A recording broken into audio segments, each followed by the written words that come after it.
6월 지방선거에서 구청장과 시장, 광역의원에 출마하는 예비 후보자들의 등록이 오늘부터 시작됩니다. 동대구 복합환승센터가 오는 24일 기공식을 시작으로 본격 공사에 들어가면서 개발에 대한 기대와 난개발의 우려가 교차되고 있습니다.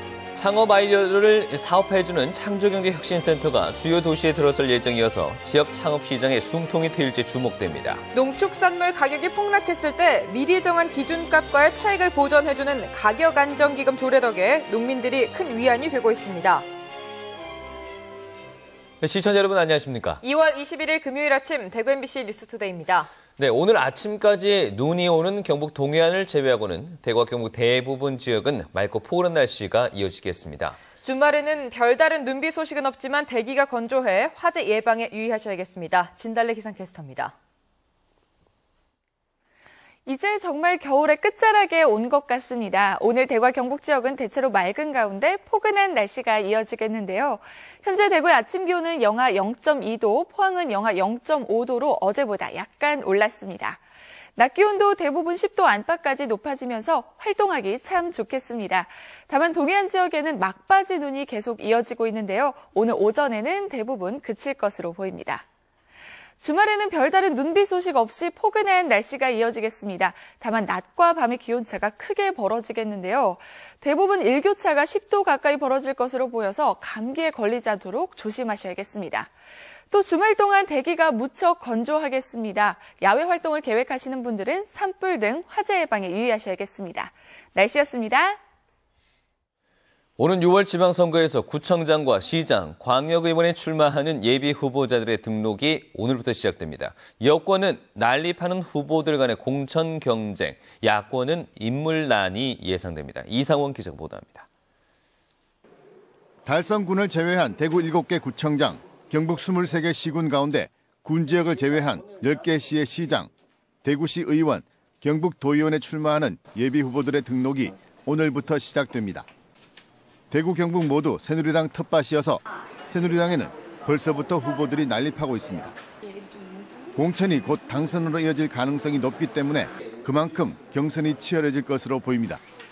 광역장을 제외한 나머지는 책임당원 50%, 일반당원 50%나 여론조사 50% 이래 한다는 거죠. 야당은 인물난이 심합니다.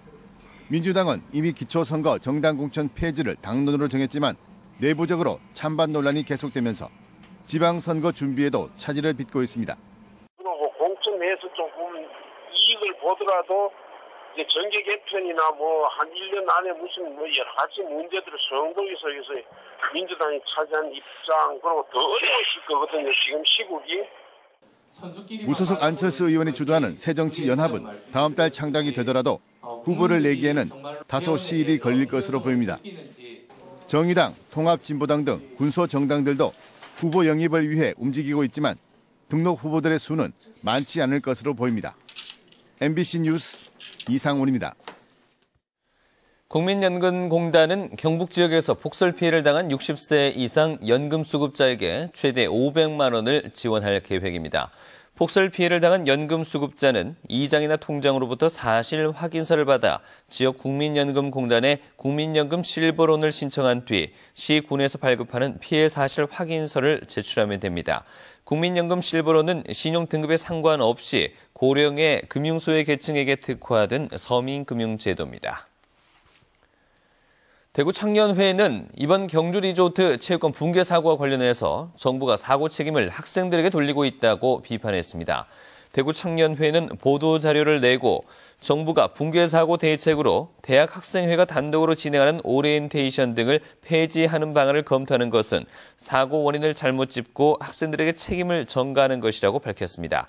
또 건물 관리 감독을 철저히 하지 못한 관계기관과 리조트의 책임을 묻는 게 상식이라며 책임 회피 수단으로 학생들의 기본적인 자치권을 탄압하지 말고 근본적인 해결 방안을 내놓으라고 주장했습니다.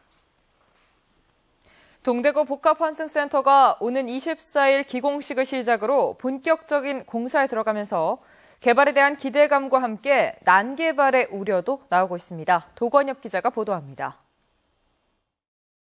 올해 착공해 2016년 말 문을 열 동대구 복합환승센터. 국내 최초로 열차와 고속버스, 시외버스와 시내버스, 지하철과 택시까지 모든 육상 교통수단이 한자리에 모여 교통의 중심축 역할을 하게 됩니다. 신세계백화점과 테마파크 등 다양한 부대 시설까지 들어서 유동인구가 하루 25만 명에 이르는 새로운 도심으로 자리 잡을 전망입니다. 동대구역 앞 고가도로가 10차로로 확장되고 동쪽에서도 역에 들어갈 수 있도록 성동 고가교가 건설 중이어서 접근성도 좋아집니다. 영남권 대표 랜드마크 시설로 한층 더 대구 도시 위상을 높일 수 있는 것으로 생각합니다. 환승센터 주변 역세권 개발에 대한 기대감으로 오피스텔이 잇따라 들어서고 있고 노후주택의 재개발과 재건축도 활발해질 것으로 보이며 대로변 땅값도 들썩이고 있습니다. 지가가 상당히 많이 오르다 보니까 매매에 대한 그 기대 심리에 비해서 땅값이 너무 많이 올라 있기 때문에 거래가 지금 잘 이루어지지 않고 있는 이런 실정이고. 역세권 주변 개발을 적절하게 통제하지 않으면 난개발만 부추길 것이라는 우려도 나오고 있습니다.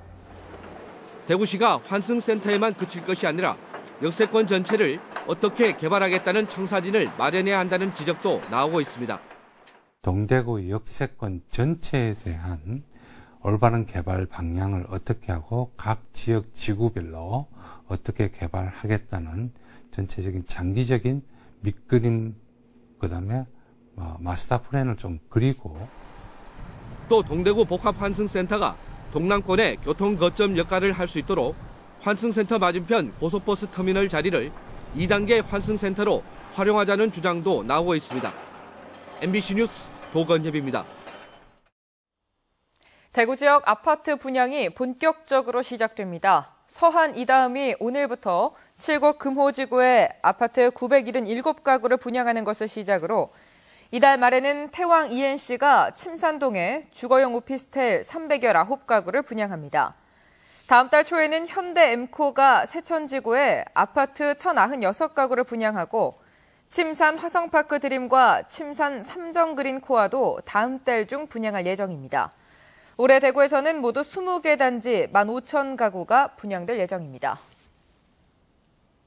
한편 대구 경북 지역의 아파트값 상승세가 둔화된 것으로 나타났습니다.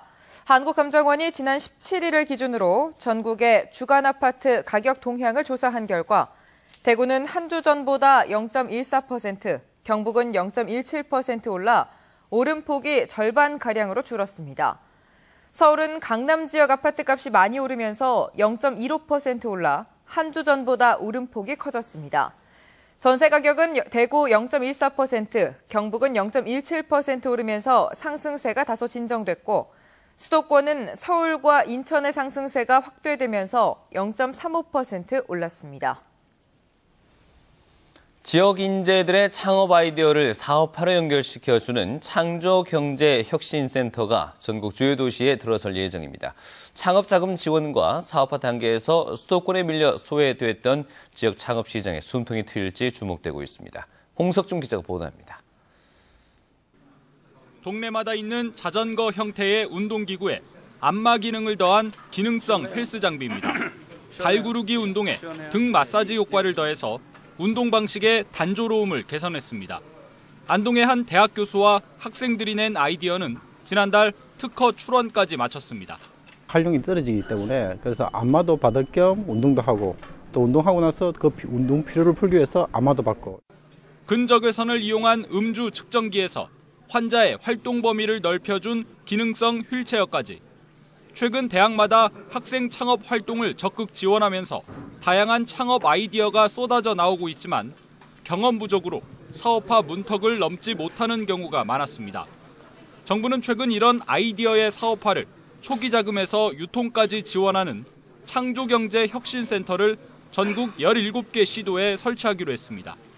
창업을 말리는 분위기가 아주 만연화되어 있습니다. 그래서 각 기관들이 자기 맡은 분야에서 협업을 해서 원스톱으로 지원하게끔 하는 이런 헤드쿼터 역할, 컨트롤 타워 역할을 맡기자. 개념을 두고 논란이 됐던 창조경제의 방향이 창업 지원으로 가닥을 잡아가고 있습니다. 수도권에 비해 자금과 기술 지원에서 소외되어 온 지역의 창업 시장에 새로운 기회가 될지 대구를 시작으로 출범하는 창조경제혁신센터에 관심이 모아지고 있습니다. MBC 뉴스 홍석준입니다. 경상북도 군의교육지원청은 어제 군의지원청 회의실에서 군의군 32개 기관, 기업, 단체 대표와 함께 군의 지역 초중학교의 진로체험 활동 등의 교육장을 제공하는 군의교육기부 협력협약식을 가졌습니다. 이번 협약식으로 군의 지역 초중학교 학생들은 한 학기 동안 중간기말고사를 치르지 않고 32개 기관 등에 나눠 진로체험 교육을 받는 등 진로 탐색 활동에 참가할 수 있게 됩니다. 대구에서 시작돼 전국으로 들불처럼 번졌던 국채보상운동의 107주년을 맞아 대구에서 기념식이 열립니다. 국채보상운동 기념사업회는 오늘 국채보상운동 기념관에서 107주년 기념식을 갖고 담배를 끊어 모은 돈으로 일제가 우리나라에 뒤집어 씌운 빚을 갚아 강탈당한 국권을 되찾자며 시작해 전 국민이 참여해 항일 범민족운동으로 발전한 국채보상운동의 정신을 되새깁니다. 다음 달 11일부터 16일까지 구미시 문화예술회관 전시실에서는 국채보상운동 관련 자료 전시회도 열립니다. 요즘 농산물 값이 불안정해 생산비도 건지지 못하는 경우까지 생겨나고 있는데요. 이렇게 농축산물 가격이 폭락했을 때 미리 정한 기준 가격과의 차액을 보전해주는 가격 안정기금 조례가 마련돼 농민들에게 그나마 위안이 되고 있습니다. 김건엽 기자가 보도합니다. 지난해 농민들은 사상 유례없는 가격 폭락으로 큰 어려움을 겪었습니다. 고추를 비롯해 경북에서 생산되는 주요 농산물 20여 개 품목 중 절반가량이 값이 반토막 났고 대부분 하락했습니다. 감자 농사 한 50박스 해가지고 수확이 없어서 그냥 돈이 안 되니까 그냥 무료 다 제공이 나눠졌고 고춧값 안 나와가지고 또 고추 그냥 방에 지금 싸놓고 있고요. 이런 농민들의 고통을 조금이나마 덜 수 있는 길이 열렸습니다. 봉화군이 농축산물 가격안정기금 조례를 제정하고 올해부터 100억 원 기금 조성에 착수했습니다.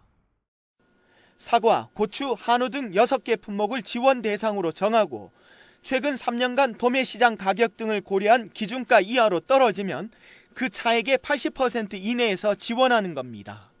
농산물이 가격이 하락되더라도 농업인들은 안심하고 농업에 전념할 수 있는 효과가 있습니다. 영양군도 가격안정기금을 조성해 고추, 사과, 한우 등 3개 품목을 지원하는 조례 제정을 추진하고 있습니다. 가격안정기금과 최저생산비 조례가 제정된 곳은 봉화군을 포함해 현재 전국 14개 지자체입니다. 기금이 조성되기 전까지는 작동하지 못하는 문제와 조기에 소진될 우려도 안고 있지만 농민들의 생산비 보장 요구와 맞물려 확산되고 있습니다. MBC 뉴스 김건엽입니다. 대구 4차 순환선 파동 고가도로 주변 주민들이 일조권 등을 침해당했다며 대구시와 고가도로 시행사인 대구 남부순환도로를 상대로 낸 손해배상 소송에서 일부 승소했습니다. 대구지방법원 제12민사부는 손실보상금 청구 소송에서 대구시와 남부순환도로는 주민 61명에게 27억여 원을 지급하라고 판결했습니다. 재판부는 그러나 함께 참여했던 77명의 청구는 소유 부동산이 주거 기능을 잃었다고 볼 수 없고 일조, 소음, 진동, 분진 피해가 불법에 해당될 만큼 크지 않다며 기각했습니다. 주민들은 대구시와 남부순환도로가 수성구 파동 일대에 지상 약 45m 높이의 고가도로를 건설하자 파편이 떨어질 위험에다 일조권과 소음 등으로 피해를 본 만큼 100억 원을 배상하라며 소송을 냈습니다. 대구 지역 중학교 방과 후 학교가 사실상 강제 보충 수업 형태로 진행되고 있다는 지적이 나왔습니다. 강제 교육을 반대하는 교육 모임은 조사 결과 대구 지역 120여 개 중학교 가운데 70개 학교가 방과 후 학교를 실시하고 있는데 대다수의 학교에서 특기 적성 프로그램보다 국어와 영어, 수학 등의 교과 위주의 수업을 진행하고 있고 수준별 수업도 이루어지고 있다며 사실상 강제 보충 수업 형태라고 지적했습니다. 또한 민간 위탁업체가 50여 곳으로 점차 늘어나는 추세인데 이것은 사교육비 절감 취지를 훼손하고 각종 비리로 문제가 불거지고 있어 개선이 필요하다고 주장했습니다. 경북관광공사 사장이 한 달째 공석 상태로 남은 가운데 후임 인선도 이뤄지지 않고 있습니다. 전임 공원식 사장이 포항시장 출마를 위해 지난달 20일 사퇴한 지 한 달이 지났지만 후임 사장 인선이 시작도 되지 않아 공석 사태가 장기화될 전망입니다. 경북관광공사 관계자는 후임 인선은 2달가량 걸리며 현행 상임이사 직무대행 체제로도 업무 처리에는 별다른 문제가 없다고 해명했습니다. 대구문화재단은 대구 시민들에게 문화와 예술 체험의 기회를 주기 위해 매달 마지막 수요일을 문화가 있는 날로 지정해 특색 있는 문화 행사를 갖습니다. 대구문화재단은 지난달 처음으로 단체 영화 관람을 한 데 이어 이달에는 연극 공연을 시민들에게 제공할 계획입니다. 다음 달에는 국악, 4월에는 문학, 5월에는 교향악 등 올해 말까지 매달 장르별로 특색 있는 문화 행사를 마련해 시민들에게 체험 기회를 주기로 했습니다. 특히 뮤지컬 페스티벌과 호러 연극제, 오페라 축제 등 이 대구에서 열리는 축제와도 연계해 프로그램을 마련할 계획입니다.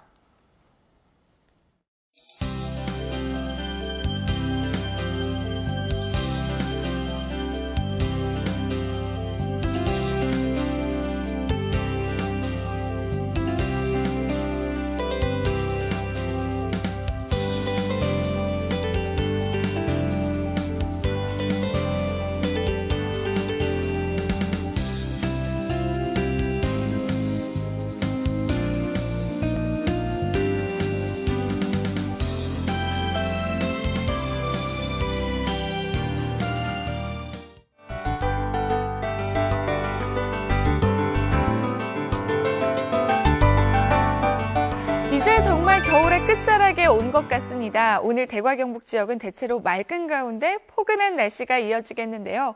현재 대구의 아침 기온은 영하 0.2도, 구미는 영하 2.7도로 어제보다 약간 올랐습니다. 낮 기온도 대부분 지역이 10도 안팎까지 높아지면서 활동하기 참 좋겠습니다. 다만 동해안 지역은 막바지 눈이 계속 이어지고 있는데요. 오늘 오전에는 대부분 그칠 것으로 보입니다. 오늘 전국이 대체로 맑은 가운데 아침에 안개가 짙게 끼는 곳이 있겠습니다. 낮까지 방무나 연무로 남아있을 가능성이 있어서 특히 운전하실 때 조심하셔야겠습니다. 현재 영천은 영하 3도, 청도는 영하 6도로 어제 같은 시각보다 1에서 3도 정도 높습니다. 낮 기온도 대구와 청도는 10도까지 오르면서 포근하겠습니다. 구미는 현재 영하 3도, 김천은 영하 7도로 어제와 비슷합니다. 종일 맑은 날씨 가운데 두 지역 모두 낮 기온은 9도까지 높아지겠습니다. 봉화는 현재 영하 10도로 어제보다 2도 정도 더 떨어져서 추운 아침을 맞고 있습니다. 하지만 낮 최고 기온은 6도로 어제와 비슷하겠습니다. 포항과 울진, 경주의 아침 기온은 영하 1도를 가리키고 있습니다. 울릉도와 독도에는 현재 대설주의보가 내려져 있어서 많은 눈이 예상됩니다. 대비를 하셔야겠습니다. 물결은 최고 3m까지 일겠습니다. 토요일인 내일 스키장 날씨는 대체로 맑겠습니다. 구름만 조금 있을 뿐 스키를 즐기기에는 무척 좋은 날씨가 되겠습니다. 다음 주까지 대구의 낮 기온이 10도를 계속 넘어서는 등 포근한 날씨가 이어지겠습니다. 날씨였습니다.